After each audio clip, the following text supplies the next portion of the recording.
నాగర్ కర్నూలు జిల్లా బిజినేపల్లి మండలం PRLIS Vattem pump house number 1 dry run day చేసిన తెలంగాణ ప్రభుత్వ సలహాదారు పెంటారెడ్డి, నీటిపారుదల శాఖ అధికారులు G Vijayabhaskar Reddy, CE Nagar Kurnool A Satyanarayana Reddy, SE Nagar Kurnool Parthasarathi, EE Nagar Kurnool irrigation అధికారులు ఈ కార్యక్రమంలో ఇరిగేషన్ అధికారులు పాల్గొన్నారు.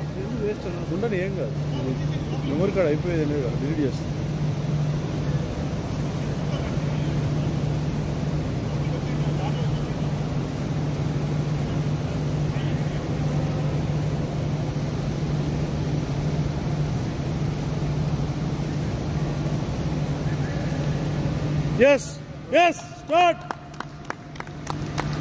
తర్వాత మళ్ళీ ఎంత డ్యూరేషన్? మళ్ళీ నెక్స్ట్ సర్వర్ సెట్టింగ్ చేస్తారు. స్పీడ్ వెయిట్ చేస్తారు. అదే కదా. ఫస్ట్ ఏమో 25 RPM సార్. 50 RPM. 50కి సెట్ చేస్తాం. ఇప్పుడు ఇప్పుడంతా 25 RPM. వీడియో